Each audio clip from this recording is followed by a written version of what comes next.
কেউ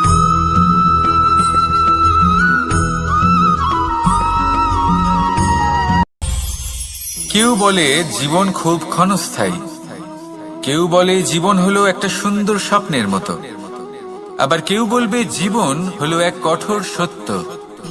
কিন্তু জীবন আসলে কি? জীবন হলো আপনারই প্রতিবিম্ব, একটা দর্পণ। অর্থাৎ আপনি জীবনকে সেইভাবেই পাবেন যেরকম আপনি নিজেকে প্রতিপন্ন করবেন। যদি আপনি দর্পণের দিকে তাকিয়ে হাসেন, তাহলে আপনি সামনে হাসি মুখী দেখতে পাবেন। এবার যদি আপনি গম্ভীর হয়ে থাকেন, তাহলে আপনি একজন রুষ্ট ব্যক্তি দেখতে পাবেন। শেষে সবথেকে বেশি গুরুত্বপূর্ণ হলো আপনার চেষ্টা। আপনাকে সবসময় চেষ্টা করতে হবে যাতে আপনি নিজেকে প্রসন্ন এবং ইতিবাচক মনোভাবে রাখেন। এটা হলো আপনারই উত্তরদায়িত্ব, তাকে পালন করুন। এই মনকে প্রসন্ন রাখুন, এই সংসারকে সুন্দর বলে মনে হবে। আর এই মন প্রসন্ন হয়ে বলবে, রাধা রাধা। এই বৃহৎ বৃক্ষকে দেখুন, অত্যন্ত শক্তিশালী বৃক্ষ। এটা সবারই প্রিয়, তা সে ছোট হোক বা বড়, বৃদ্ধ হোক বা জোয়ান, সবাই ভালোবাসে এই বৃক্ষকে। আর সত্যি বলতে এই বৃক্ষ সবাইকে সেবা করে, সবাইকে ফল দান করে, সবাইকে ছায়া প্রদান করে। দূর থেকে দেখে মনে হয় এর কোনো পরিচর্যার প্রয়োজনই নেই, কিন্তু একজন কুশল মালী এইভাবে ভাবেন না। তিনি সময় অন্তরে খুব খুঁটিয়ে এই গাছ নিরীক্ষণ করেন, দেখতে থাকেন। যদি কোনো এমন শাখা থাকে যা রোগগ্রস্ত, তাহলে সেটা কেটে আলাদা করে দেন। যদি এমন কোনো শাখা থাকে যা মৃত, তাহলে সেটা আলাদা করে দেন। আর এইভাবে উপযুক্ত দেখাশোনা করার কারণেই এই বৃক্ষ এইভাবে সুস্থ হয়ে থাকে, সতেজ হয়ে থাকে, সবার সেবা করতে থাকে। আপনাকেও নিজের সাথে সেটাই করতে হবে। নিজের জন্য আপনাকে একজন কুশল মালী হয়ে উঠতে হবে। রক্ষা করতে হবে নিজের শরীরের, নিজের মনের। আপনার শরীর যদি রোগগ্রস্ত হয়ে পড়ে, তাহলে ওষুধ গ্রহণ করতে হবে। যদি এই মন কোনো এক কারণে বিচলিত হয়ে পড়ে, তাহলে তার থেকে নিজেকে মুক্ত করতে হবে। আপনি যদি নিজের যত্ন নেন, তবেই এই বৃক্ষের মতো হতে পারবেন। সেই বৃক্ষ যে সবারই প্রিয়, সবাইকেই সেবা করে। আসুন আমার সাথে ভালোবেসে বলুন, রাধা রাধা। এই সংসারের সব থেকে গুরুত্বপূর্ণ তত্ত্ব কোনটা? প্রথম হলো সময়। জন্ম থেকে মৃত্যু পর্যন্ত এই যে সময়, এটাই তো হলো জীবন। দ্বিতীয় হলো জীবন, যাতে আমরা সময়ের সদ্ব্যবহার করি, শ্রেষ্ঠ থেকে শ্রেষ্ঠতর কাজ করার চেষ্টা করি। বহু বছরের এই পরম্পরা, এই সংস্কৃতিকে এগিয়ে নিয়ে যাওয়ার চেষ্টা করি। এই সংসারে আমরা অংশগ্রহণ করতে চেষ্টা করি। তৃতীয় হলো ধন, সেই ধন যা প্রত্যেক ব্যক্তি অর্জন করতে চেষ্টা করেন। এবার এই তিনটি তত্ত্বের মধ্যে একটা সামঞ্জস্য আছে, সমান ব্যাপার আছে। সে ধনই হোক বা সময় হোক বা হোক জীবন। আর সেই সমান ব্যাপার হলো যে যদি আপনি এটা গণনা করতে থাকেন, তাহলে তা কমতে থাকে। যদি আপনি এটা ব্যবহার করেন, তাহলে তা বাড়তে থাকে। একে সংগঠিত করে রাখতে চেষ্টা করলে এ হাত থেকে ফসকে যায়। কিন্তু যদি আপনি একে সামলে রাখতে শিখে যান, তাহলে এমন কাজ করবেন যাতে সংসারের সাথে সাথে পরবর্তী প্রজন্ম লাভবান হবে। যদি কিছু শিখতে চান, তাহলে সামলাতে শিখুন, গণনা করা বা সংগঠিত করা নয়। আসুন আর আমার সাথে ভালোবেসে বলুন, রাধা রাধা। আমাদের শরীর প্রকৃতির সর্বশ্রেষ্ঠ রচনা। যে অঙ্গ প্রত্যঙ্গ আমরা লাভ করেছি, প্রত্যেকটির মধ্যে একটি নিজস্ব বার্তা রয়েছে। একটু ভেবে দেখুন, দুটি চোখ দিয়েছে দেখার জন্য, দুটি কান দিয়েছে শোনার জন্য, নাসিকাও আছে দুটি, দুটি হাত দিয়েছে দ্বিগুণ পরিশ্রম করার জন্য। কিন্তু জীব শুধুমাত্র একটি। তার উপরেও তীক্ষ্ণ বলিষ্ঠ দাঁত দিয়েছে তার রক্ষার জন্য। কখনো ভেবে দেখেছেন কেন?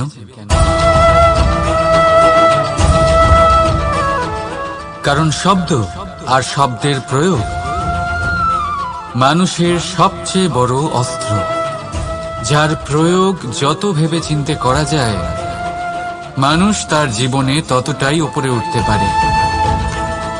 তাহলে মনে রাখুন, দেখুন, শুনুন আর বুঝুন বেশি, বলুন কম।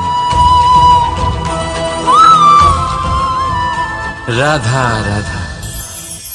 আমরা সকলে শক্তি অনুভব করতে চাই।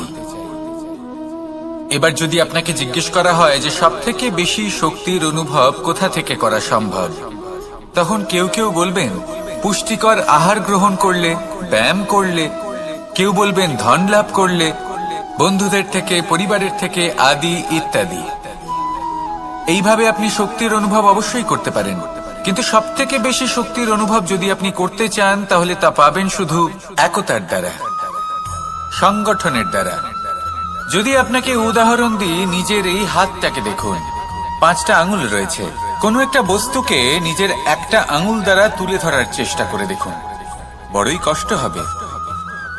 তখন আপনি বুঝতে পারবেন, যখন এই 5টি আঙুল একত্রিত হয়, তখন কোনো কাজ কতটা সহজ হতে পারে। এটাই হলো শক্তি, একতার। সব থেকে ভালো উদাহরণ যদি আপনাকে দিই, তাহলে বাঁশি। এই বাঁশি থেকে অত্যন্ত মধুর সুর নির্গত হয়, যা সবার মন প্রসন্ন করে দেয়। এই কথা সত্যি, কিন্তু এই বাঁশি আমি একটা বা দুটো আঙুল দিয়ে বাজাতে পারবো না। আমাকে প্রত্যেকটা আঙুল ব্যবহার করতেই হবে, তবেই এর থেকে মধুর সুর নির্গত হবে, যা সকলকে প্রসন্ন করবে। ঠিক কিনা? ঠিক এইভাবেই যদি আপনি চান যে আপনার জীবনরূপী বাঁশি থেকেও মধুর সুর নির্গত হোক বা সবার মনকে প্রসন্ন করে তুলুক, তাহলে আপনাকেও জীবনে একতা নিয়ে আসতেই হবে। আপনি একাও কর্ম করতে পারেন, পথ চলতেও পারেন, সামনেও এগোতে পারেন, সাফল্যও লাভ করতে পারেন। কিন্তু যখন সকলে একসাথে এগোবেন, সেই পথে চলবেন, সেই কর্মই করবেন, তখন লক্ষ্যে অবশ্যই পৌঁছবেন, সাফল্য অবশ্যই লাভ করবেন। কিন্তু সেই সাফল্য এবং তার আনন্দের সংমিশ্রণটাই একটু অন্যরকম হবে। তাই জীবনে ঐক্যবদ্ধ হন, একসাথে মিলে এগোতে থাকুন, আর আমার সাথে ভালোবেসে বলুন রাধা রাধা। এই হলো বটগাছের একটা বীজ।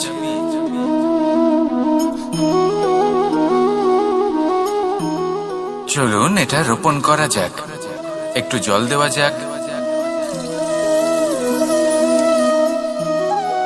এবার এখানে একটা বিশাল বটবৃক্ষ উৎপন্ন হবে, কিন্তু কিভাবে? এতে কে সাহায্য করবে? এটা সম্ভব কে করে দেখাবে? প্রকৃতি।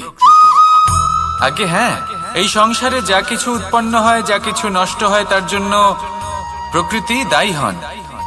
এই প্রকৃতির কারণেই তো রৌদ্র আসে, প্রকৃতির কারণেই বৃষ্টি হয়, জল পাওয়া যায়। তার কারণেই এই বটের বীজ তা এক বিশাল বটবৃক্ষে পরিণত হবে। কিন্তু একজন মানুষকে দেখুন, মানুষ বলবে এই বৃক্ষে আমার অধিকার রয়েছে। কেন?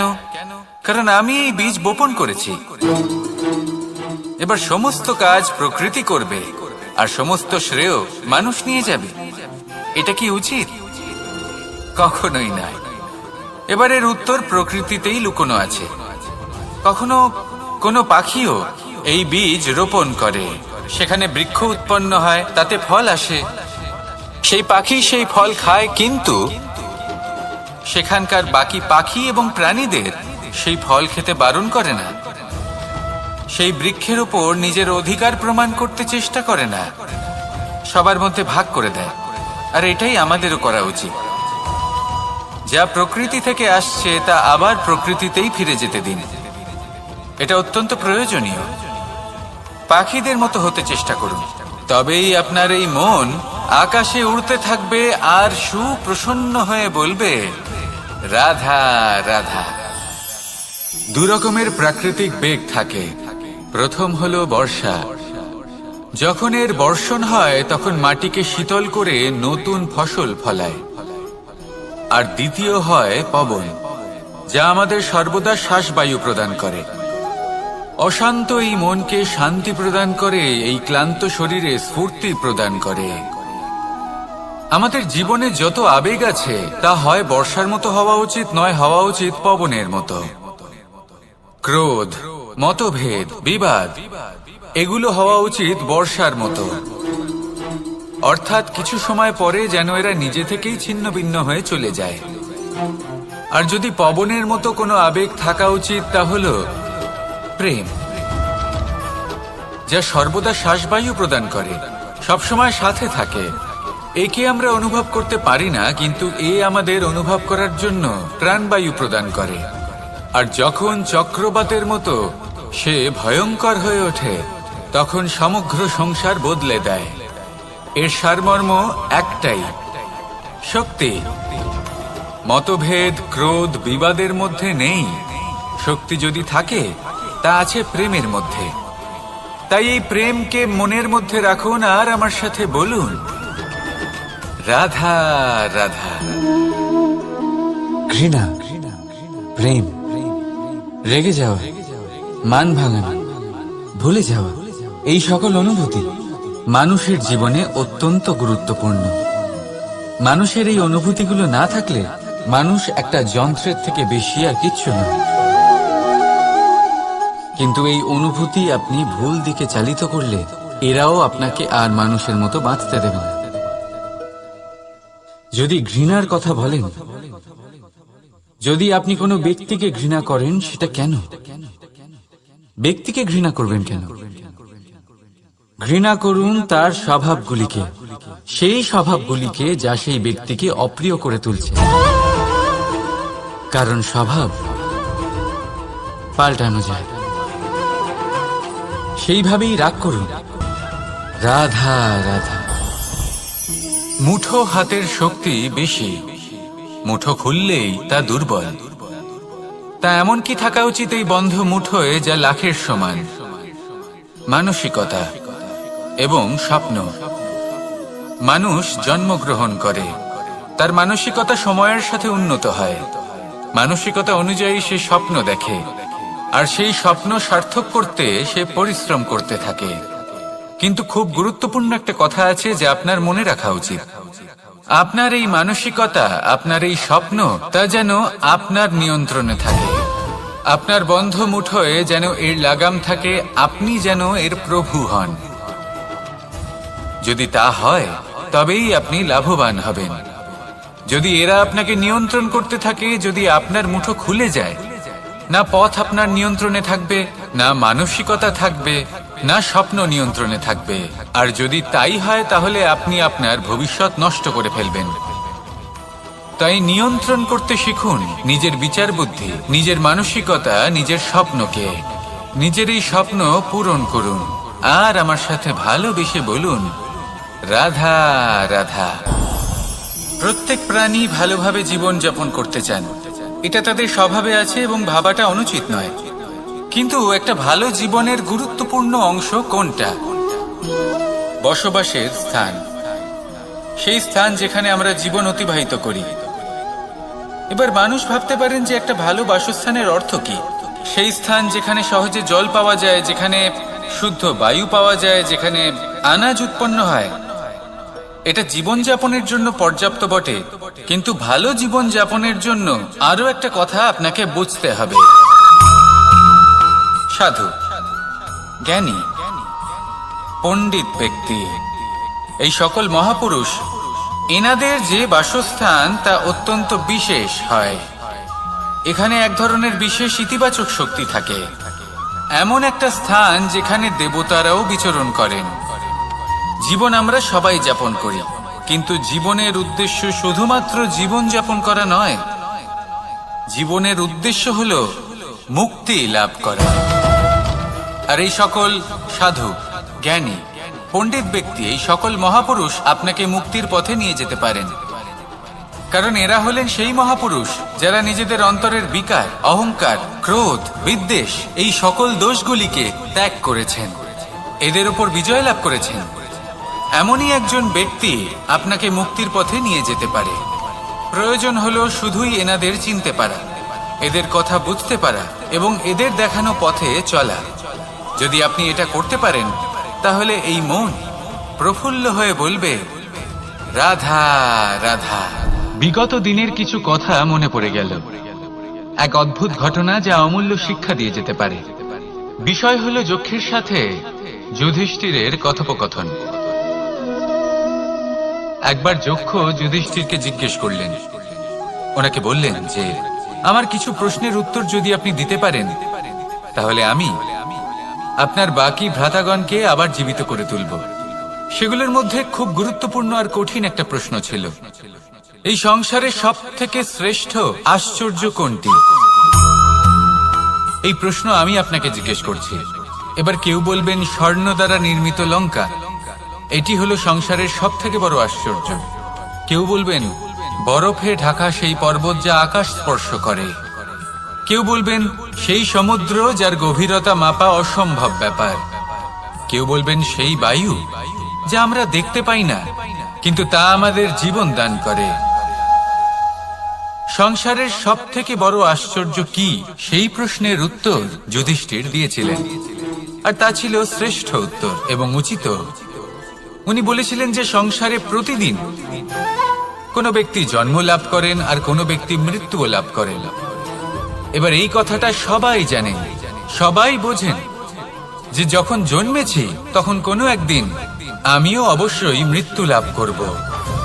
এবার যখন এই কথা প্রত্যেকটা মানুষ জানেন, তখন কেন প্রত্যেক মানুষ এই চিন্তায় থাকেন, এই নিয়ে কষ্ট পান, এই নিয়ে ব্যাকুল হয়ে থাকেন যে উনি একদিন মৃত্যু লাভ করবেন, তার থেকে দূরে পালাতে চেষ্টা করেন? বলেন যে আমি মৃত্যু লাভ করতে চাই না। কেন?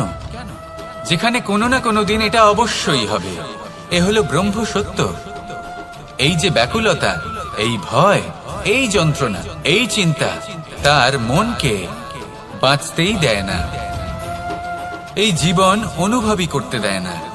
সেই জন্য এই চিন্তা, ব্যাকুলতা, ভয় এসবের কি লাভ? কোনো লাভ নেই। সেই জন্য যতক্ষণ জীবনযাপন করছেন প্রত্যেক মুহূর্ত যেন শ্রেষ্ঠ হয়, আনন্দময় হয়, প্রেমের দ্বারা পরিপূর্ণ হয়, সেই চেষ্টা করুন। চেষ্টা করুন যাতে আপনি যে কাজ করছেন তার দ্বারা যেন অন্যের মঙ্গল হয়। এই প্রচেষ্টাই আপনার জীবনকে প্রসন্নতা আর প্রেম দ্বারা ভরিয়ে তুলবে। এই মন সুপ্রসন্ন হয়ে বলবে রাধা রাধা। এই পুকুর দেখছেন আপনি? বাচ্চা, বৃদ্ধ, যুবক, যাকেই আমি জিজ্ঞেস করব এটা কি, সবার উত্তর সেই একই হবে। উত্তর তখনই বদলাবে যখন প্রশ্ন এটা হবে যে আপনি এই পুকুরে কি করতে চান। কেউ বলবে আমি এমনি এর পাড়ে বসে এই জল স্পর্শ করে ঠান্ডা হাওয়ার আনন্দ অনুভব করতে চাই। কেউ বলবে আমি এই পুকুরে সাঁতার কাটতে চাই। কেউ বলবে কাগজের নৌকা বানিয়ে আমি এতে ভাসিয়ে দিতে চাই। কেউ বলবে আমি মাছ ধরে নিজের জীবন যাপন করতে চাই, ইত্যাদি ইত্যাদি। আপনাকে একটা কথা বলে রাখি, আমাদের জীবনও এই পুকুরেরই মতন, একই রকম। কিন্তু আমরা এই জীবন নিয়ে কি করব সেই সিদ্ধান্ত আমাদের। এই পুকুরে আপনি মুক্তও পাবেন, আবার পাঁকও পাবেন। যদি আপনি মুক্ত পেতে চান তাহলে এই পুকুরের গভীরে আপনাকে যেতে হবে। ততটাই চেষ্টা করতে হবে যতটা করলে আপনি সেই মুক্ত অর্জন করতে পারবেন। না হলে শুধু পাঁকে হাত পড়বে। তাই যা আমি সর্বদা বলে থাকি, সিদ্ধান্ত আপনার। রাধা রাধা।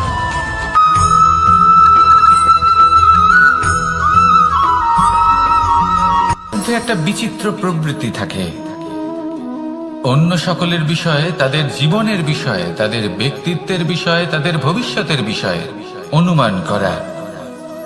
এটা হলো অনুচিত। কারোর অতীতকালকে দেখে লোকে ভবিষ্যৎ বলে দিতে পারেন, বর্তমানকে দেখে ভবিষ্যতের বিষয়ে অনুমান করে ফেলেন। উদাহরণ দিতে হলে বলবো, কোনো দাসকে দেখুন, ওকে দেখে লোকে বলে যে ওর ভবিষ্যৎ সেটাই হতে পারে, অনুমান করে ফেলেন।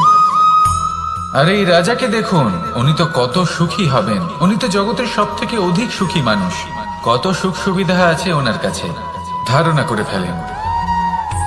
তবে সত্য তো এটাই যে কারোর ব্যক্তিত্বের বিষয়ে, তাদের ভবিষ্যতের বিষয়ে আপনি পূর্ণ সত্য কখনোই বলতে পারবেন না, শুধু অনুমান করতে পারবেন। আর এই অনুমান করে সত্যি কোনো লাভ হয় না, কারণ এই কাল সেটা হলো অত্যন্ত শক্তিশালী। কালো থেকে কালোতর কয়লাকেও হিরেতে পরিণত করতে পারে, অনেক বড় বড় রাজাকেও বিদূষক বানিয়ে ফেলতে পারে এক মুহূর্তেই। তাহলে আপনি অনুমান করে কি লাভ? কি পেলেন অনুমান করে? সেই জন্য কারোর বিষয়ে কোনো অনুমান করবেন না, তার ভবিষ্যতের বিষয়ে অনুমান করতে যাবেন না, কারোর বিষয়ে কোনো ধারণা করে নেবেন না। কিছু করতে হলে ভালোবাসুন, সবার মধ্যে ভালোবাসা ছড়ান, সবার মধ্যে ধন্যাত্মক ভাব ছড়ান।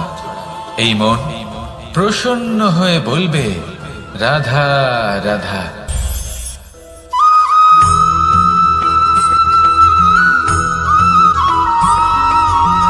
পঞ্চতত্ত্বের মধ্যে দ্বিতীয় তত্ত্ব হল ধরণী, ভূমি, যাকে আমরা ধরণী মাতা বলি।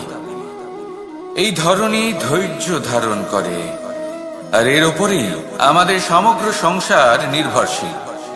কারণ এই ভূমি সহ্য ক্ষমতা রাখে, এর সহ্য ক্ষমতা হলো অপরিসীম। সন্তান যতই আঘাত প্রদান করুক না কেন, প্রেম পূর্বক সহ্য করে, আর তার বদলে অমূল্য রত্ন প্রদান করে। সন্তান যদি হাল চালায়, তাহলে তার বদলে তাকে অন্ন প্রদান করে। এটাই হলো ধরণী। এবার এর থেকে আমরা কি শিক্ষা পেতে পারি? এটাই যে কারোর জন্য কিছু করা বা কাউকে কিছু দেওয়া মনে কোনো কামনা ছাড়াই। আর এই কথাটা বুঝে যান, যদি কারোর জন্য কামনা না রেখে বা কোনো পাওয়ার আশা না রেখে কারোর জন্য কিছু করেন বা কারোকে কিছু দেন, যদি এটা আপনি শিখতে পারেন, তবে আপনি ভালোবাসতে শিখে গেছেন। আর সেই জন্যই এই ধরিত্রীকে মাতা বলা হয়। কারণ মাতা শুধু উনি নন যিনি গর্ভে সন্তানকে ধারণ করেন, মাতা তো উনিও যিনি জীবন বাঁচতে শেখান, যিনি জীবন বাঁচার উদাহরণ প্রদান করেন। তাহলে ধরণীর থেকে এই নিঃস্বার্থ ভাব শিখুন, নিঃস্বার্থ ভালোবাসা শিখুন, আর এই ভালোবাসার সাথেই বলুন রাধা রাধা।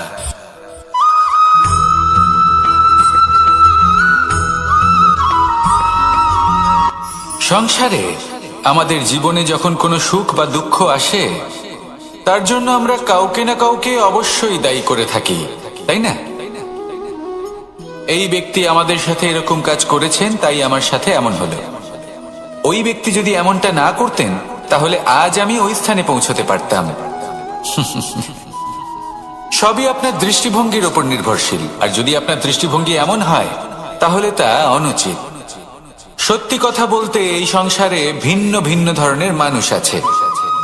এটা আপনার উপর নির্ভর করছে কিভাবে তাদের স্বাগত জানাবেন। একবার ভাবুন, আমি আমার দুটো হাত সামনে নিয়ে এলাম, দুটো মুঠো খুলে দিলাম। দুই প্রকারের মানুষ আসবেন, কিছু না কিছু দিয়ে যাবেন। এই মুঠো যদি আমি বন্ধ করে দিই, তাহলে না কেউ আমাকে কিছু দিতে পারবে, না আমার কিছু যাবে আসবে। নিশ্চয়ই বুঝতে পারছেন এই দুই ধরনের ব্যক্তি কারা এবং তারা কি দিয়ে যান। আমি যদি নিজের মুঠো খুলে দিই, তাহলে কিছু ভালো মানুষ আসবেন, আমাকে আনন্দ, সন্তুষ্টি, জ্ঞান প্রদান করে যাবেন, ভালো অভিজ্ঞতা দিয়ে যাবেন। কোনো খারাপ ব্যক্তি যদি আসেন, তাহলে তিনিও খারাপ অভিজ্ঞতা দেবেন, যার থেকে আমি শিক্ষা লাভ করব। এই সব কিছু আমি লাভ করতে পারি। মুঠো যদি বন্ধ করে রাখি, তাহলে আমি কিছুই পাবো না। দেখুন, এই সংসারে প্রত্যেকের জীবনে এইরকম। প্রত্যেকের জীবনে সবকিছুই আছে, ভালো খারাপ দুই মানুষই আছে, ভালো অভিজ্ঞতা আছে, খারাপ অভিজ্ঞতা আছে। নির্ভর করছে আপনার উপর যে আপনি কি করবেন, এনাদের স্বাগত কিভাবে জানাবেন, কার থেকে কি বুঝবেন, কি শিখতে পারবেন, আর কোন দৃষ্টিভঙ্গি নিয়ে অগ্রসর হবেন। এটাই নির্ধারণ করবে যে আপনার জীবন কেমন হবে। আসুন আমার সাথে ভালোবেসে বলুন রাধা রাধা।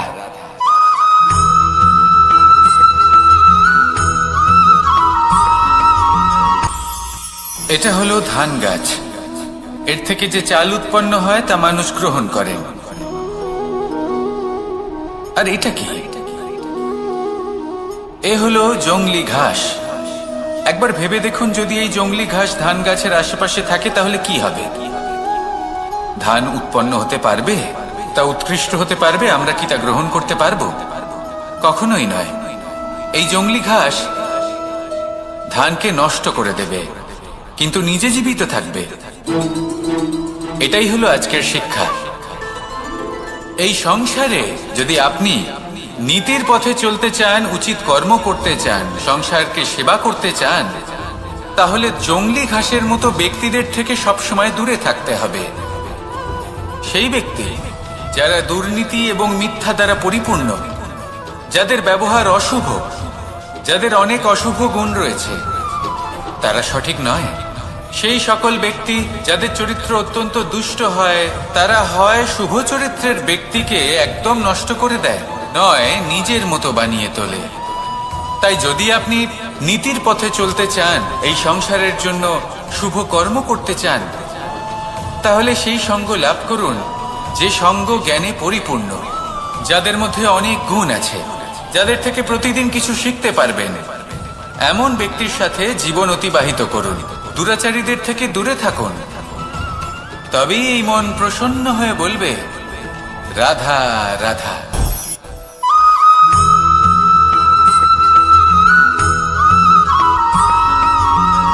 মানুষের মানসিকতা এমন হয় যে সে যতটা করে আশা করে যে তার থেকে অনেক বেশি তার বদলে সে পাবে।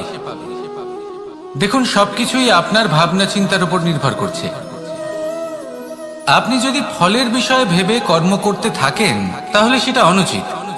জীবনের আসল আনন্দ হলো নিজের কর্ম করতে থাকা, ফলের চিন্তা করা উচিত নয়। যদি আপনি এরকম ভাবেন যে আমি এতটা করছি, আমার এতটা পাওয়া উচিত, সেই ভাবনা অনুচিত।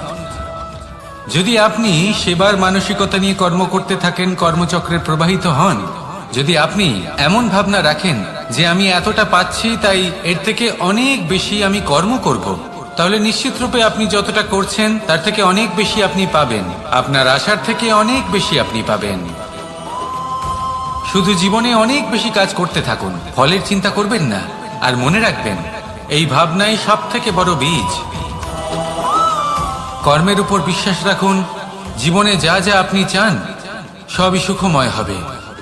আসুন আর আমার সাথে ভালোবেসে বলুন, রাধা রাধা।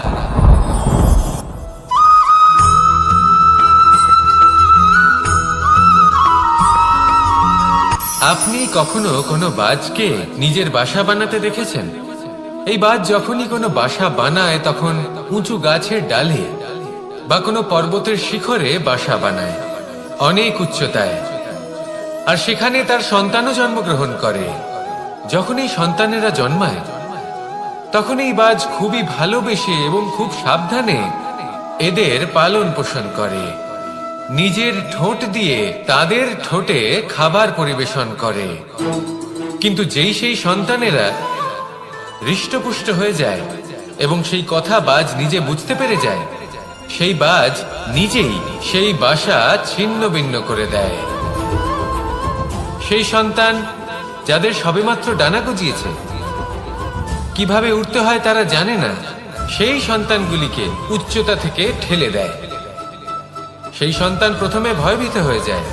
তারা সামনে মৃত্যুকে দেখতে পেয়ে ভয়ের কারণে তাদের ডানা ঝাপটাতে থাকে। আর সেই প্রক্রিয়াতেই সেই সন্তানগুলি উড়তে শুরু করে দেয়। এবার এই ঘটনায় আমরা কি শিক্ষা পেতে পারি? এটাই, যদি আপনি মাতা পিতা হন তাহলে নিজের সন্তানকে অবশ্যই স্নেহ করুন, কিন্তু তাদেরকে নিজের আঁচলের তলায় বেঁধে রাখবেন না। যদি আপনি চান আপনার সন্তান জীবনে উন্নতি করুক, তাহলে নিজের মুঠো থেকে তাদের স্বতন্ত্র করে দিন। এই সংসারে সংঘর্ষ করতে দিন।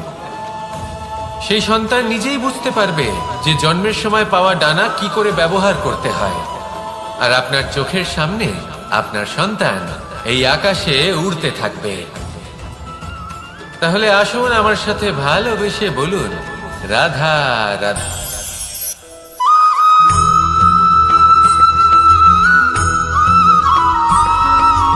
বসন্ত ঋতু, এই সময় মন আনন্দে ভরে থাকে। এমন মনে হয় যেন আমরা আকাশে বিচরণ করতে চলে যাই। কিন্তু সেটা তো সম্ভব নয়। সেই জন্য হয়তো আমরা ঘুড়ি ওড়াই, এই ঘুড়িকে নিজেদের প্রতিরূপ মনে করে। এবার অনেক মানুষ আছেন যারা ঘুড়ি ওড়ান, কিন্তু এই কর্মের সারমর্ম কি সেটা কজন বুঝতে পারেন? আপনি এটা মনে করুন যে আপনি হলেন সেই ঘুড়ি, আর এই সুতো যিনি ধরে রয়েছেন তিনি হলেন পরমাত্মা। আর এই সুতো যেখান থেকে শুরু হয় সেই লাটাই হলো আমাদের কর্মচক্র। এবার আপনি নিজেই অনুমান করুন যে এই উড়ান কার ওপর নির্ভরশীল, পরমাত্মার ওপর আর আপনার কর্মের ওপর। যদি পরমাত্মা আপনার হাত ধরে থাকেন, আপনার সাথে থাকেন, যদি আপনি শুভ কর্ম করতে থাকেন, আপনি এই আকাশে উড়তে থাকবেন। কিন্তু কোথাও কোথাও যদি পরমাত্মার সাথে এই বন্ধন ছিন্ন হয়, আপনার কর্মচক্র খারাপ হয়ে যায় বা থেমে যায়, তাহলে আপনার এই ঘুড়ি কেটে যাবে আর দূরে কোনো গাছের ডালে গিয়ে আটকে যাবে। তাই শুধুমাত্র ঘুড়ি ওড়াবেন না, তার থেকে শিখুন, পরমাত্মার সাহচর্যে থাকুন, সবসময় শুভ কর্ম করতে থাকুন আর সবসময় এই আকাশে উড়তে থাকুন। আসুন আর আমার সাথে ভালোবেসে বলুন, রাধা।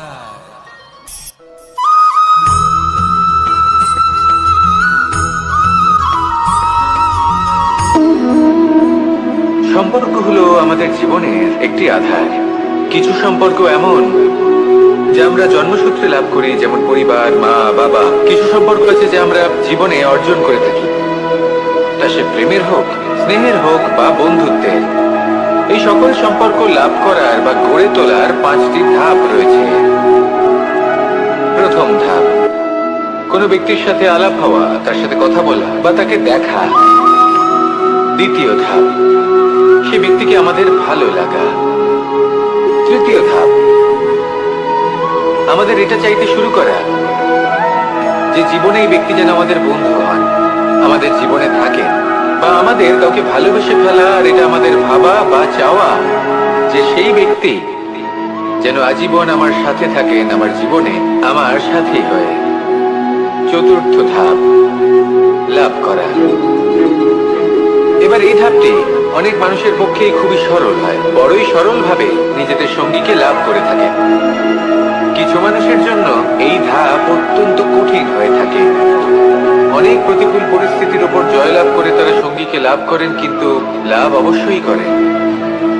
এরপরে আসে পঞ্চম, অন্তিম এবং সব থেকে গুরুত্বপূর্ণ ধাপ।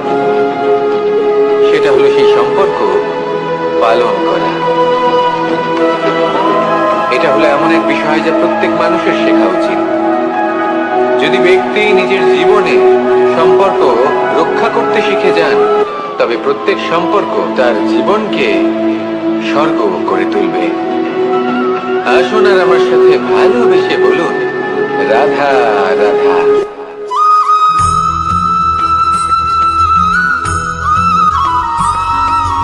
জীবনে যখন কোনো ব্যক্তি নিজের লক্ষ্য প্রাপ্তির জন্য নিরন্তর পরিশ্রম করতে থাকেন, চেষ্টা করতে থাকেন, তখন তিনি কষ্ট অনুভব করেন। কখনো শারীরিক কষ্ট, কখনো মানসিক কষ্ট। এবার উনি এটা ভাবতে থাকেন যে আমি কি উচিত করছি নাকি অনুচিত করছি। কারণ অন্যদিকে এমন একজন ব্যক্তিও আছেন যিনি একদমই পরিশ্রম চেষ্টা করছেন না। তিনি মদিরা পান করেন, বিলাসিতায় জীবন কাটান, অলস প্রকৃতির হয়ে ওঠেন, নিদ্রাতে বিলীন হয়ে থাকেন আর ভাবেন যে তিনি সুখ লাভ করছেন। কিন্তু এরকম কেন হয়? কারণ যখন আমরা সৎ পথে থাকি, উচিত পথে চলি, লক্ষ্য প্রাপ্ত করার জন্য চেষ্টা করতে থাকি, তখন আমাদের ভেতরে থাকা নেতিবাচক শক্তি এবং পাপ এই দেহকে ত্যাগ করে দেয়। আর এই অনুভূতিটাই আমাদের দুঃখের অনুভূতি দেয়, কষ্ট দেয়। এবার সেখানে যদি আমরা কুপথে চলি, অনুচিত পথে চলতে থাকি, তাহলে আমাদের ভেতরে থাকা পুণ্য এবং ধনাত্মক শক্তি আমাদের দেহ ত্যাগ করে দেয়। আর এই অনুভূতির কারণেই আমরা সুখ অনুভব করি। কিন্তু কখনো ভাববেন যে এই সুখ বেশি সময় পর্যন্ত থাকে না। সেই জন্য সবসময় মনে রাখবেন যদি আপনি জানেন যে এটাই আপনার লক্ষ্য, এটাই উচিত পথ, শুভ পথ, তাতে নিরন্তরভাবে এগিয়ে যেতে চেষ্টা করতে থাকুন। এই কষ্ট আপনাকে সুখের পরাকাষ্ঠায় কখন পৌঁছে দেবে তা আপনি জানতেই পারবেন না।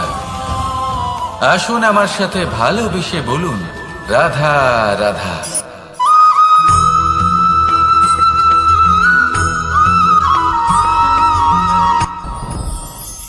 সাথী, সাথী এই শব্দটির ব্যাখ্যা কে কিভাবে করে? মিত্র, সখা, বন্ধু। কিন্তু অর্থ একটাই, তিনি যিনি আপনার সঙ্গী হন আর তিনি যার সাথী আপনি হন। এবার সব থেকে বড় প্রশ্ন হলো এটাই যে তিনি কে হতে পারেন যাকে আপনি আপনার সাথী বলে মেনে নিতে পারেন, নিজের সখা, নিজের মিত্র, নিজের বন্ধু মেনে নিতে পারেন। আপনার সাথী হলেন তিনি যিনি দুঃখের সময় আপনার পাশে থাকবেন, আপনার হাত ধরে থাকবেন। আপনার সাথী হলেন তিনি যার হাত আপনি নিজের সুখের দিনে ধরে থাকবেন। সেই সাথীরই হাত ধরুন যিনি দুঃখে সবসময় আপনাকে সাহায্য করার জন্য তৎপর হয়ে থাকেন, আপনার পাশে থাকেন, আর যাকে সুখের দিনে আপনি আপনার সাথে রাখতে পারেন। আর যখন আপনার সাথে আপনার এই সাথী থাকবে তখন আপনি এটা বুঝবেন যে যখন জীবনে দুঃখ আসে তখন এই দুঃখ কমে যায়, সবার মধ্যে ভাগ হয়ে যায়। আর যদি তখন সুখ আসে তাহলে সেটা সবার উপস্থিতিতে আরো বেড়ে যায়। এটাই হলো প্রেম, এটাই হলো ভালোবাসা, এটাই হলো সঙ্গ। যেমন সম্পর্ক আমার আর রাধার মাঝে।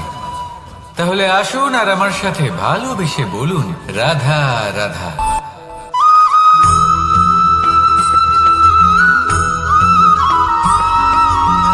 এই সংসারে প্রত্যেক মানুষ এটাই চান যে তিনি যেন ধনবান হন, আর্থিক অবস্থা তার ভালো থাকে, ওনার বাড়িতে লক্ষ্মীর আগমন হয়।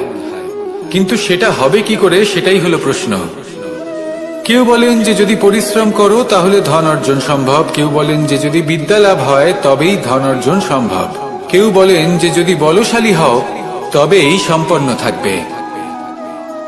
ভালো কথা, যদি তাই হয়ে থাকে তবে দিনমজুর সারা দিন পরিশ্রম করেন, তিনি কেন ধনী হন না?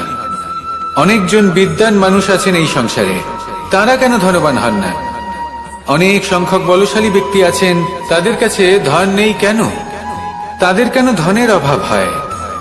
আবার এমনও কিছু মানুষ আছেন যারা পরিশ্রম করেন, তারা দিনমজুর, কিন্তু তারা ধন অর্জন করতে পারেন। কিছু বিদ্বান ব্যক্তি আছেন যাদের কাছে অধিক মাত্রায় ধন রয়েছে, কয়েকজন বলশালী ব্যক্তি রয়েছেন যাদের কাছে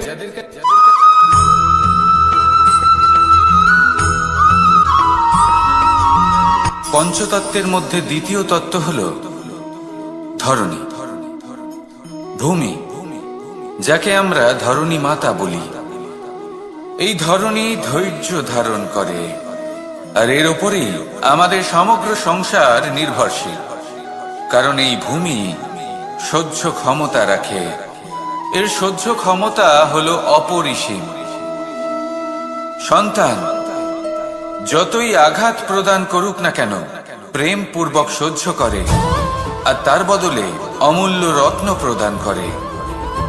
সন্তান যদি হাল চালায় তাহলে তার বদলে তাকে অন্ন প্রদান করে। এটাই হলো ধরণী। এবার এর থেকে আমরা কি শিক্ষা পেতে পারি? এটাই যে কারোর জন্য কিছু করা বা কাউকে কিছু দেওয়া মনে কোনো কামনা ছাড়াই। আর এই কথাটা বুঝে যান, যদি কারোর জন্য কামনা না রেখে বা কোনো পাওয়ার আশা না রেখে কারোর জন্য কিছু করেন বা কারোকে কিছু দেন, যদি এটা আপনি শিখতে পারেন তবে আপনি ভালোবাসতে শিখে গেছেন। আর সেই জন্যই এই ধরিত্রীকে মাতা বলা হয়। কারণ মাতা শুধু উনি নন যিনি গর্ভে সন্তানকে ধারণ করেন, মাতা তো উনিও যিনি জীবন বাঁচতে শেখান, যিনি জীবন বাঁচার উদাহরণ প্রদান করেন। তাহলে ধরণীর থেকে এই নিঃস্বার্থ ভাব শিখুন, নিঃস্বার্থ ভালোবাসা শিখুন, আর এই ভালোবাসার সাথেই বলুন, রাধা রাধা।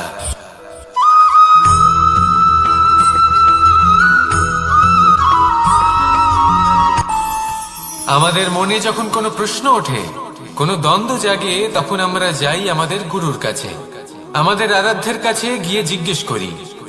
এইভাবেই একদিন আমি পৌঁছলাম আমার আরাধ্যের কাছে, আমার মহাদেবের কাছে, আর ওনাকে প্রশ্ন করলাম যে মহাদেব, জীবনে আনন্দ পাওয়ার, উৎসব পালনের, প্রেম ভাগ করে নেবার, জীবনকে উপভোগ করে নেওয়ার সর্বশ্রেষ্ঠ সময় কোনটা? মহাদেব হাসলেন আর উনি বললেন, জীবনে উৎসব পালনের সব থেকে শ্রেষ্ঠ দিন হলো মৃত্যুর ঠিক আগের দিনটা। প্রেম ভাগ করে নেওয়ার সব থেকে শ্রেষ্ঠ মুহূর্ত হলো মৃত্যুর ঠিক আগের মুহূর্ত। জীবনকে উপভোগ করে নেওয়ার সর্বশ্রেষ্ঠ প্রহর হলো মৃত্যুর এক প্রহর পূর্বে। তখন আমি চমকে গেলাম। আমি বললাম, কিন্তু মহাদেব, মৃত্যু তো অনিশ্চিত, আমরা জানিও না কবে আমাদের মৃত্যু হবে। মহাদেব আবার হাসলেন। উনি বললেন যে যদি আমরা এভাবে জীবন কাটাই যে আমরা জীবনের প্রত্যেক দিন, প্রত্যেক মুহূর্ত, প্রত্যেক প্রহর শেষ বলে মনে করি, তাহলে আমাদের সমস্ত জীবন আনন্দের সাথেই অতিবাহিত হবে। কি বলেন?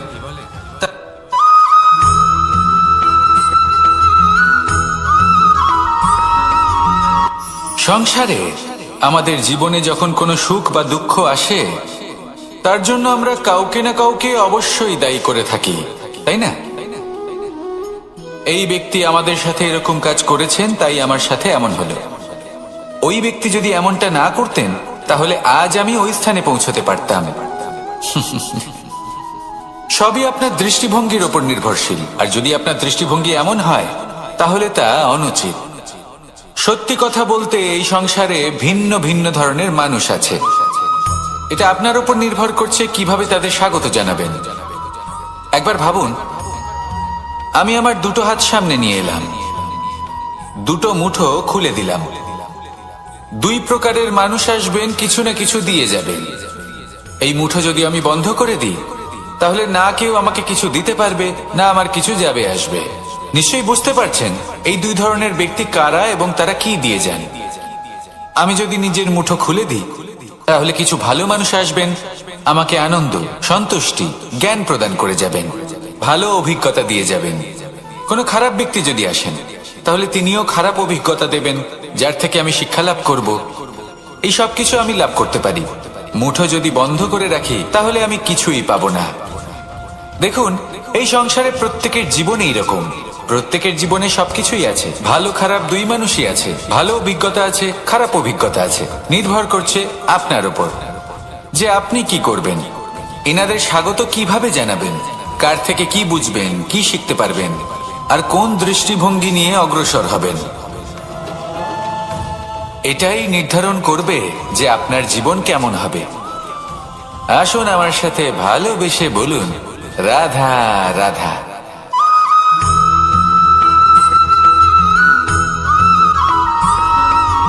জীবনে অগ্রসর হওয়ার জন্য আমাদের কাকে প্রয়োজন হয়?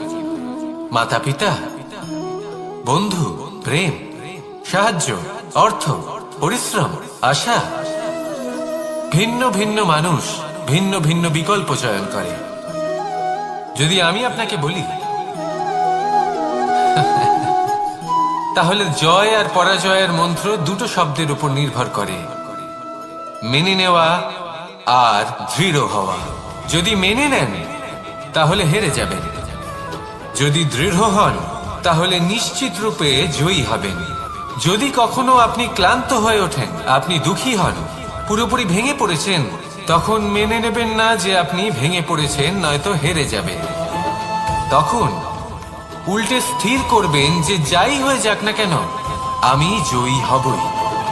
আর আপনি দেখবেন যে জয় নিশ্চিত রূপে আপনার কাছেই আসবে। তাহলে এই কথা মনে রাখবেন আর আমার সাথে ভালোবেসে বলবেন, রাধা রাধা।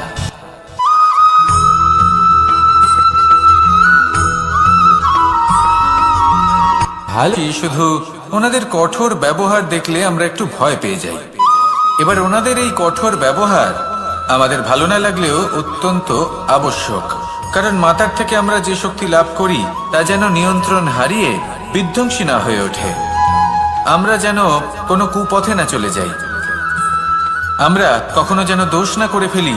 শুধু সেই জন্য পিতা এবং গুরু একটু কঠোর হয়ে ওঠেন, এবং ওনাদের এই কঠোর আচরণ ভবিষ্যতে গিয়ে আমরা অবশ্যই বুঝতে পারি।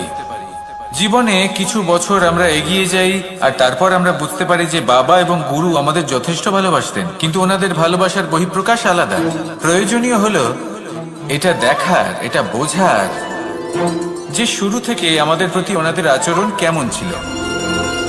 ওনাদের কঠোর হওয়ার পেছনে ওনাদের ভালোবাসাটা বোঝার চেষ্টা করুন, ওনাদের চিন্তাটা বোঝার চেষ্টা করুন, ওনাদের পথপ্রদর্শনের আড়ালে আপনার ভবিষ্যতের জন্য যে পরিকল্পনা ওনারা করেছেন সেটা বোঝার চেষ্টা করুন। তখন আপনারা বুঝতে পারবেন ওনাদের ভালোবাসাকে।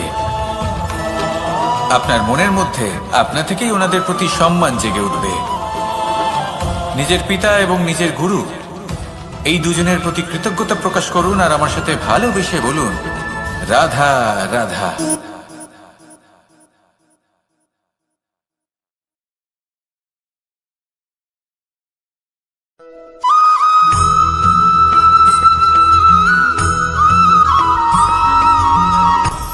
আপনি কখনো পর্বতের শিখরে উঠেছেন?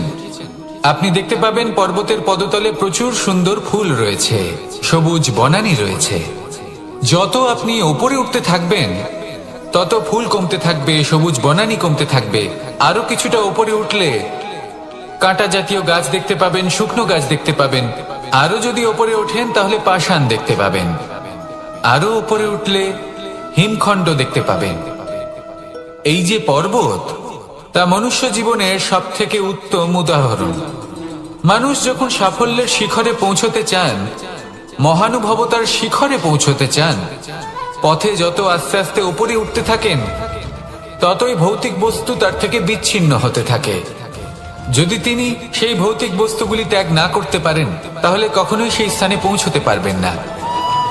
আর মানুষ যদি উচিত ত্যাগ করতে পারেন, পথে অগ্রসর হতে থাকেন, এগোতে থাকেন, তাহলে একদিন না একদিন তিনি মহানুভবতার, জ্ঞানের, সাফল্যের হিমের স্বাদ অবশ্যই লাভ করবেন।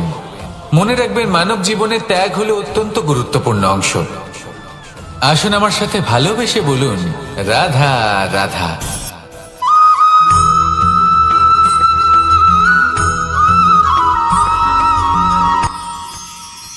মানুষ তার জীবনে দুই ধরনের পরিস্থিতিকে খুব ভয় পায়। এক, কোনো কারণবশত কারোর সামনে নত হওয়া। দুই, কোনো কারণে নিজের চরিত্র থেকে, নিজের মূল্যবোধ থেকে বিচ্যুত হওয়া।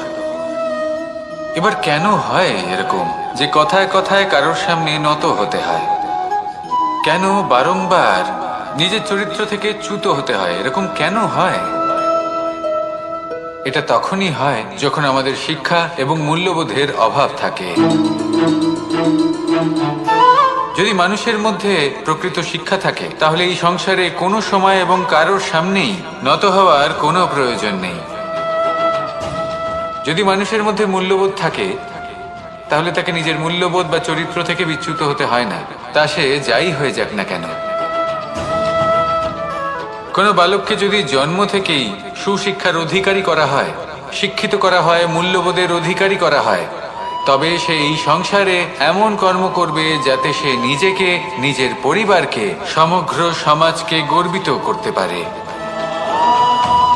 শিক্ষা লাভ করুন, মূল্যবোধ লাভ করুন এবং আমার সাথে ভালোবেসে বলুন, রাধা রাধা।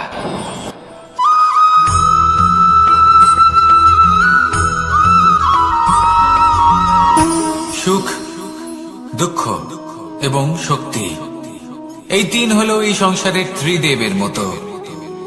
আমাদের জীবনে যা কিছু ঘটছে এই তিনটির ভিত্তির উপরেই হচ্ছে।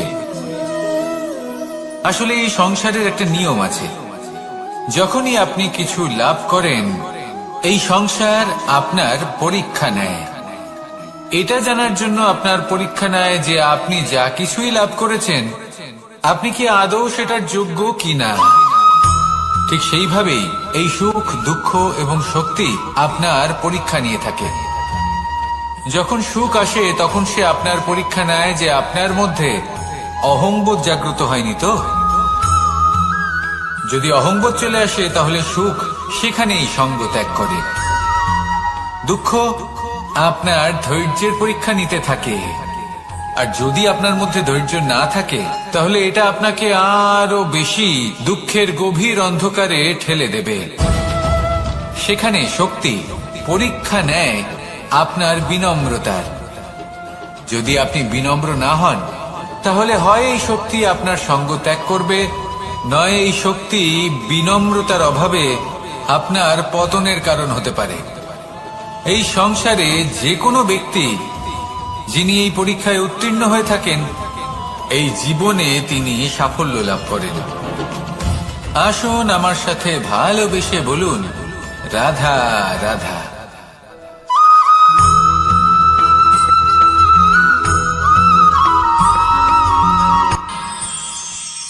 আমরা সবাই সূর্যকে সম্মান কেন করি?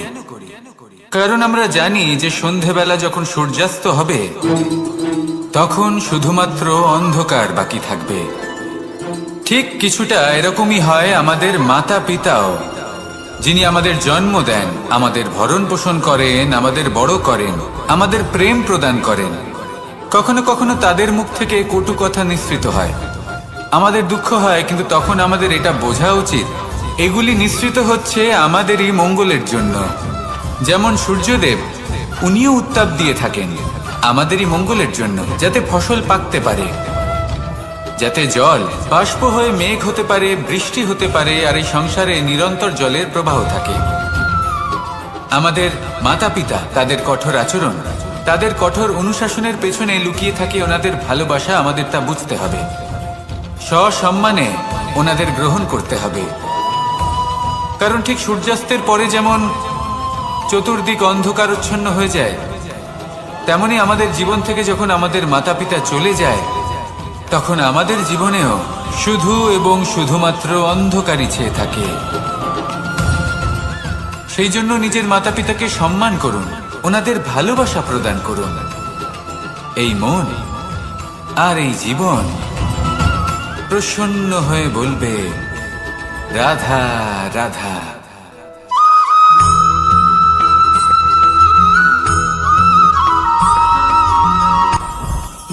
জীবনে কিছু শেখা অত্যন্ত গুরুত্বপূর্ণ। এবার কি কি শিখতে হবে সেই সব শেখানোর জন্য অনেক শিক্ষক রয়েছেন, কিন্তু কি শিখবেন না আর কি করবেন না এটা আমাদের নিজের অভিজ্ঞতা দিয়ে শিখতে হয়। কিন্তু তার মানে এটা নয় যে যদি আপনাকে শিখতে হয় যে আগুনের তাপ কতটা, আপনাকে আগুনের মধ্যে হাত দিতে হবে। না, অন্য কারোর অভিজ্ঞতা দ্বারাও শিখতে পারেন। প্রশ্ন শুধুমাত্র একটাই যে আপনি কি শিখতে চান নাকি চান না। যদি আপনি এটাই ভাবেন যে আমি শুধুই নিজের অভিজ্ঞতা দ্বারাই শিখতে চাই, তাহলে জীবনকাল ছোট মনে হবে, অনেক কিছুই শিখতে পারবেন না। তাই নিজের সাথে সাথে বড়দের অভিজ্ঞতা দ্বারাও শেখা শুরু করে দিন। এই সংসারের অভিজ্ঞতা দ্বারা শিখতে শুরু করে দিন। আর এটা নিশ্চিত রূপে শেখা আবশ্যক যে কখন কি করবেন না, কোথায় থামতে হবে আর কোথায় থামবেন না। তাহলে আসুন আর আমার সাথে ভালোবেসে বলুন, রাধা রাধা।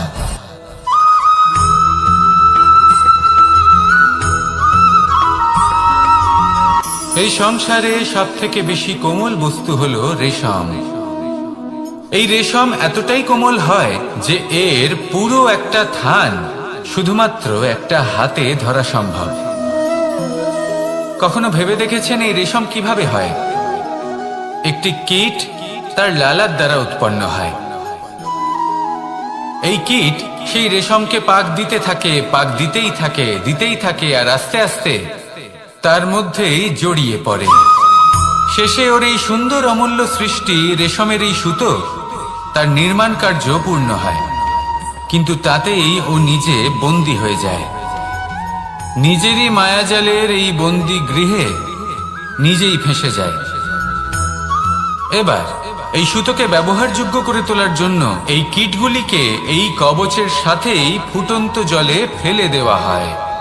এই সংসারে যদি আমাদের স্বপ্ন এই সংসারের দুঃখ হরণ করার জন্য এই সংসারে সুখ বিতরণ করার জন্য হয়, তবেই আমাদের প্রগতি সম্ভব।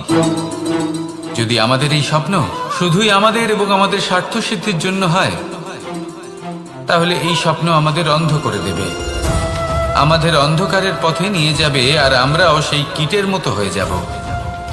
নিজেদেরই মায়াজালে আমরা নিজেই ফেঁসে যাব, আর শেষে আমরা যদি কিছু লাভ করি তা হবে একাকিত্ব, অন্ধকারময় মৃত্যু। তাই স্বপ্ন অবশ্যই দেখুন, কিন্তু এমন ভাবে স্বপ্ন দেখবেন না যে তার এই বন্দিগৃহে আপনি নিজেই ফেঁসে গেলেন। স্বপ্ন দেখুন পরোপকার।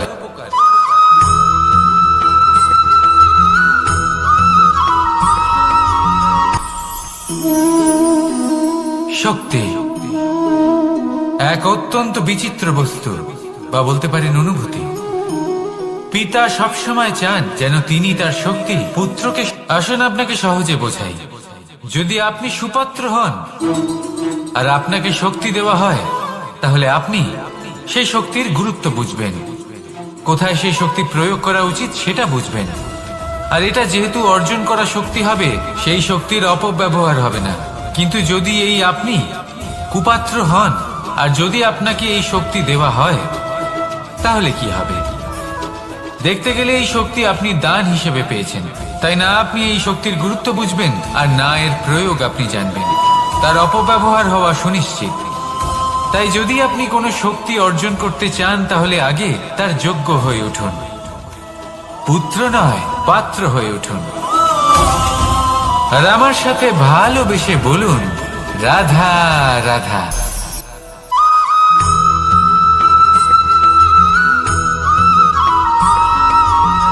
এই সংসারে প্রত্যেক মানুষ এটাই চান যে তিনি যেন ধনবান হন, আর্থিক অবস্থা তার ভালো থাকে, ওনার বাড়িতে লক্ষ্মীর আগমন হয়। কিন্তু সেটা হবে কি করে, সেটাই হলো প্রশ্ন। কেউ বলেন যে যদি পরিশ্রম করো তাহলে ধন অর্জন সম্ভব, কেউ বলেন যে যদি বিদ্যা লাভ হয় তবেই ধন অর্জন সম্ভব, কেউ বলেন যে যদি বলশালী হও তবেই সম্পন্ন থাকবে। ভালো কথা, যদি তাই হয়ে থাকে, তবে দিনমজুর সারা দিন পরিশ্রম করেন, তিনি কেন ধনী হন না? অনেকজন বিদ্বান মানুষ আছেন এই সংসারে, তারা কেন ধনবান হন না? অনেক সংখ্যক বলশালী ব্যক্তি আছেন, তাদের কাছে ধন নেই কেন? তাদের কেন ধনের অভাব হয়? আবার এমনও কিছু মানুষ আছেন যারা পরিশ্রম করেন, তারা দিনমজুর, কিন্তু তারা ধন অর্জন করতে পারেন। কিছু বিদ্বান ব্যক্তি আছেন যাদের কাছে অধিক মাত্রায় ধন রয়েছে। কয়েকজন বলশালী ব্যক্তি রয়েছেন যাদের কাছে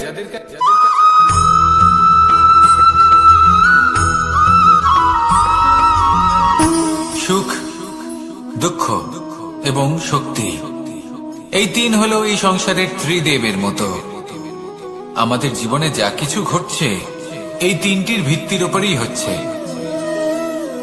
আসলে এই সংসারের একটা নিয়ম আছে, যখনই আপনি কিছু লাভ করেন, এই সংসার আপনার পরীক্ষা নেয়। এটা জানার জন্য আপনার পরীক্ষা নেয় যে আপনি যা কিছুই লাভ করেছেন, আপনি কি আদৌ সেটার যোগ্য কিনা। ঠিক সেইভাবেই এই সুখ, দুঃখ এবং শক্তি আপনার পরীক্ষা নিয়ে থাকে। যখন সুখ আসে তখন সে আপনার পরীক্ষা নেয় যে আপনার মধ্যে অহংবোধ জাগ্রত হয়নি তো। যদি অহংবোধ চলে আসে তাহলে সুখ সেখানেই সঙ্গ ত্যাগ করে। দুঃখ আপনার ধৈর্যের পরীক্ষা নিতে থাকে, আর যদি আপনার মধ্যে ধৈর্য না থাকে তাহলে এটা আপনাকে আরো বেশি দুঃখের গভীর অন্ধকারে ঠেলে দেবে। সেখানে শক্তি পরীক্ষা নেয় আপনার বিনম্রতার। যদি আপনি বিনম্র না হন, তাহলে হয় এই শক্তি আপনার সঙ্গ ত্যাগ করবে, নয় এই শক্তি বিনম্রতার অভাবে আপনার পতনের কারণ হতে পারে। এই সংসারে যে কোনো ব্যক্তি যিনি এই পরীক্ষায় উত্তীর্ণ হয়ে থাকেন, এই জীবনে তিনি সাফল্য লাভ করেন। আসুন আমার সাথে ভালোবেসে বলুন, রাধা রাধা।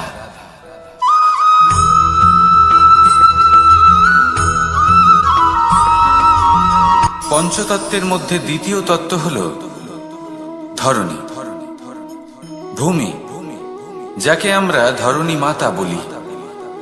এই ধরনী ধৈর্য ধারণ করে, আর এর ওপরেই আমাদের সমগ্র সংসার নির্ভরশীল। কারণ এই ভূমি সহ্য ক্ষমতা রাখে, এর সহ্য ক্ষমতা হলো অপরিসীম। সন্তান যতই আঘাত প্রদান করুক না কেন, প্রেম পূর্বক সহ্য করে, আর তার বদলে অমূল্য রত্ন প্রদান করে। সন্তান যদি হাল চালায়, তাহলে তার বদলে তাকে অন্ন প্রদান করে। এটাই হলো ধরনী। এবার এর থেকে আমরা কি শিক্ষা পেতে পারি? এটাই যে কারোর জন্য কিছু করা বা কাউকে কিছু দেওয়া মনে কোন। জীবনে আমরা কত মানুষকে চিনি। আপনিও এমন অনেক মানুষকে চেনেন যারা নিজেদের অসফল মনে করে, নিরাশ হয়ে থাকে, যারা এটাই স্বীকার করে নিয়েছে যে এই জীবনে তাদের দ্বারা কোনো কর্মই হবে না, কোনো কাজে সফল হবে না, তারা কোনো কাজের যোগ্যতাই নেই তাদের। কিন্তু এমনটা একদমই নয়। এই পৃথিবীতে এমন কিছু নেই যার কোনো যোগ্যতাই নেই। এমন কোনো অক্ষর নেই যেটা কোনো মন্ত্রের অংশ নয়। এমন কোনো জড়িবুটি নেই যা ঔষধি নয়। এমন কোনো বিষ নেই যেটা সঠিক সময়ে অমৃত হয়ে যায়। আর সেই প্রকার কোনো ব্যক্তি অযোগ্য হতেই পারে। তাকে অযোগ্য করে তোলে তার চিন্তাধারা। এই জন্য আত্মবিশ্লেষণ করুন। নিজের আত্মাকে নিজেই চিনতে পারবেন। নিজের অন্তরাত্মাকে জাগ্রত করুন। আপনি দেখতে পাবেন এই পৃথিবীর ভিত তৈরি হয় আশা দিয়ে। সেই পৃথিবীতে নিরাশা, হতাশা আর হারের মতো শব্দগুলির কোনো অস্তিত্বই নেই। রাধা রাধা।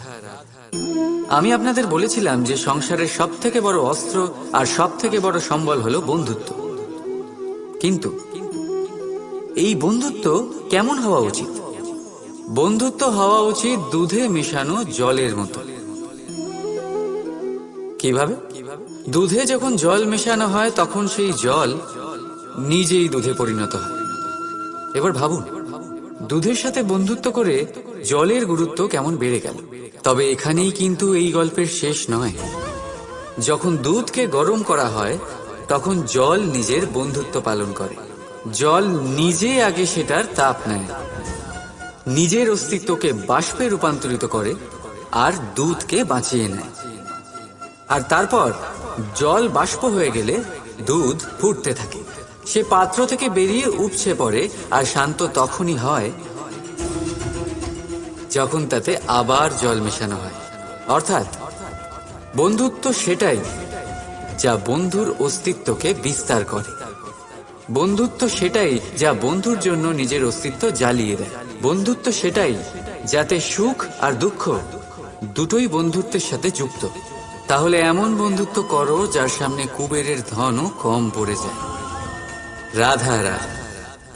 ভুল আর মানুষ, এই দুইয়ের সম্পর্ক অবিচ্ছেদ্য। যেমন ডানা আর পক্ষী, যেমন ধারা আর নদী। যদি ভুল মানুষের স্বভাবের এক গুরুত্বপূর্ণ অংশ হয়, তাহলে ভাবুন, এতে লজ্জা কিসের? এতে লজ্জিত হওয়ার কিছু নেই। সেইভাবে দেখতে গেলে ভুল আমাদের নিজেকে আরো উন্নত করার সুযোগ দেয়, নিজেকে আরো ভালো প্রদর্শন করার প্রেরণা দেয়। এখন আপনাদের মধ্যে কেউ এর সাথে সহমত নাও হতে পারে, কেননা অনেকের দৃষ্টিতে ভুল দোষের জন্ম দেয়। দোষ অপরাধের, আর অপরাধের কোনো ক্ষমা নেই, শাস্তি পাওয়া উচিত। কিন্তু আপনি কি কখনো ভেবেছেন এরকম কেন হয়? এর কি কারণ? এর কারণ হলো ভুল স্বীকার করাকে এড়িয়ে যাওয়া। যদি আপনি কোনো ভুল করে স্বীকার না করেন, তবে সেই ভুল দোষে পরিণত হয়, আর দোষ অপরাধ। তবে মনে রাখবেন, নিজের ভুল স্বীকার করা সেই ভুল সংশোধন করার পথে প্রথম পদক্ষেপ হয়ে দাঁড়ায়। আর সর্বদা মনে রাখবেন, অপরাধ হলো সেটাই সময় মতো নিজের ভুল স্বীকার না করে। রাধা রাধা। মানুষ অন্য কোনো বস্তু বা ভাবের সাথে পরিচিত হোক না হোক, ভয় আর ভবিষ্যৎ, এই দুই মানুষের মনে সর্বদা থাকে। যাদের অস্তিত্ব তার নিজের অস্তিত্বের ওপর প্রভাব ফেলে। আশ্চর্য, তাই না? ভয় সেটা যা আপনি জানেন, যা অজানা। আর সেই কারণে আপনার ভয় হয় যে কে জানে কি হবে। ভবিষ্যৎ তাই যা এখনো ঘটেইনি। তাহলে যা ঘটেনি সেটা নিয়ে চিন্তা কেন? আপনার হাতে আছে বর্তমান। বর্তমানের কর্ম সত্য মন নিয়ে করুন, আর ভাবুন যে নিজের কর্ম আরো ভালোভাবে কি করে করা যেতে পারে। আর নিজের উপরে ভরসা রাখুন। যদি বর্তমানের কর্ম আপনি মন থেকে করেন, তাহলে ভয় নিজেই দূর হয়ে যাবে, আর ভবিষ্যতের ফল অবশ্যই মিষ্টি হবে। তাই ভয় আর ভবিষ্যৎকে নিয়ে চিন্তিত হবেন না। এই বর্তমানেই বাঁচুন। রাধা রাধা, কি অসাধারণ পুস্তক, তাই না? সুন্দর আবরণ, সজ্জিত পৃষ্ঠা,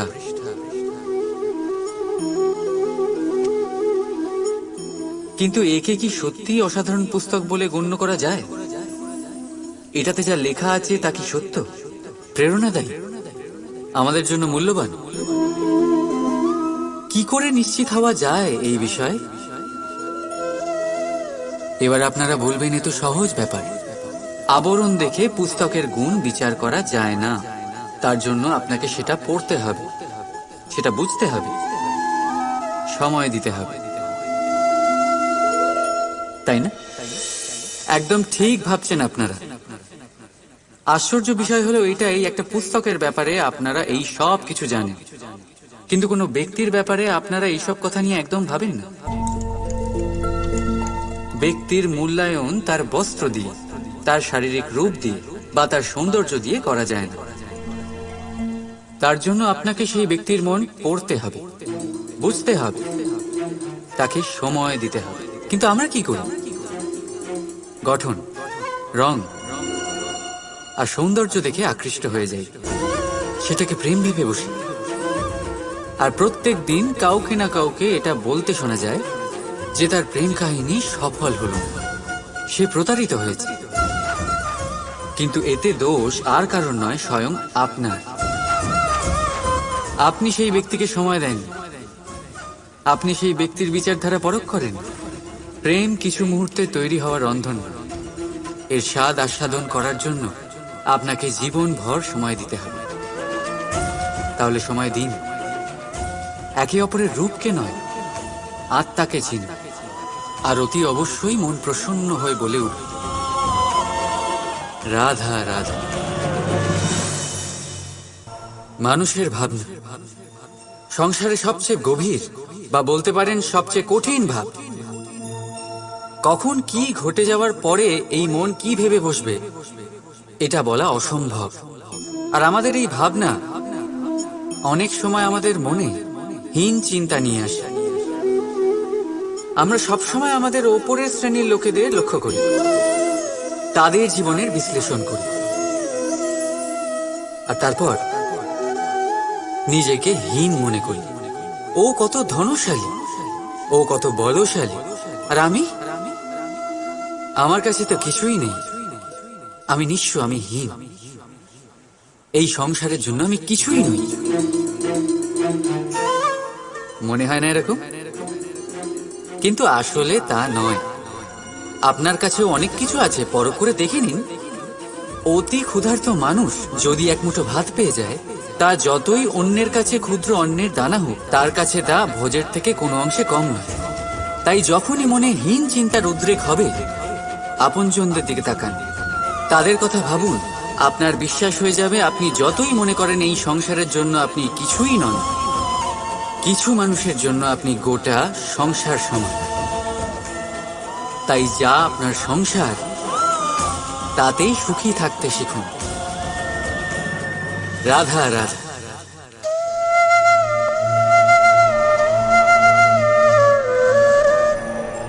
আশ্চর্য হচ্ছেন না আপনারা যে আমি কি করছি, কি লিখছি?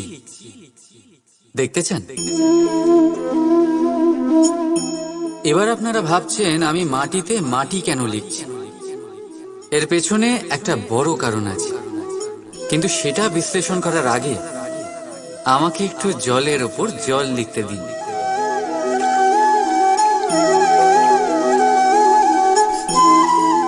কি হলো? যেটা আমি লিখলাম সেটা দেখা যাচ্ছে না কেন? তাহলে এবার শুনুন আপনাদের প্রথম প্রশ্নের উত্তর। মাটিতে মাটি লেখা যতটা সরল, ঠিক ততটাই কঠিন জলের ওপর জল লেখা। সম্পর্কও ঠিক এমনই হয়। তৈরি করার সময় মাটিতে মাটি লেখার মতো সরল, আর পালন করার সময় জলের ওপর জল লেখার মতো কঠিন। এবার প্রশ্ন এটাই হলো, জলের ওপর জল কি করে লেখা যায়?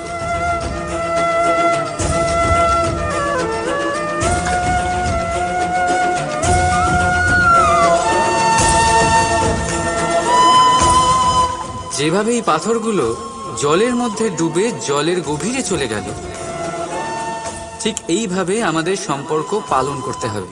এই পাথরের মতো নিষ্ঠা সহকারে গভীরে যেতে হবে। সম্পর্ক কখনোই ভাঙবে না। রাধা রাধা।